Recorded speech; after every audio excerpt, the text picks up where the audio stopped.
কি গো মা, আজকে ডিনার কি করেছো? আজকে ডিনারে দেখো, এই দেখো ভাত করলো, গরম গরম ভাত হয়েছে, ধোঁয়া উঠছে দেখেছো ভাতে।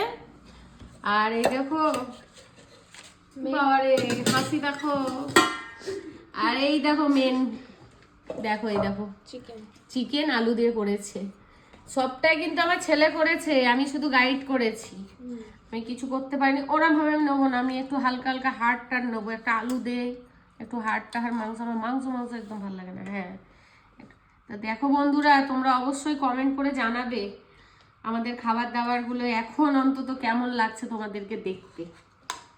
আগে তো আমি নিজে হাতে রান্না করতাম, নিজে হাতে সবাইকে খাবার দাবার বের করে দিতাম। এখন তো সবটাই আমার ছেলে, হয় আমার স্বামী, নয় আমার মেয়ে, এরাই করছে। তো তোমরা অবশ্যই কমেন্টে জানাবে। আর সবাই আমাকে ভালোবেসেছো যেমনভাবে, তেমনিভাবে ভালোবাসা দেবে। আর অনেক অনেক সাবস্ক্রাইব করো, লাইক করো। এখন কথা দেখো না, গুলিয়েও যাচ্ছে, ঠিকভাবে কথাও বলতে পারছি না।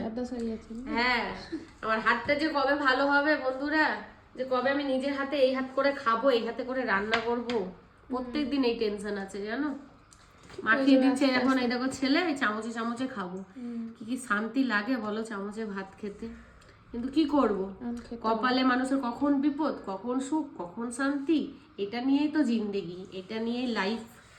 তো চলো বন্ধুরা, অনেক কথা বললাম, আমরাও ডিনার করে নিই, তোমরাও খেয়ে নাও।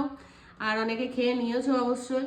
তো চলো, আবার পরের ভিডিওতে একটা দেখা হবে তোমাদের সঙ্গে। ততক্ষণের জন্য সবাই ভালো থেকো, টাটা।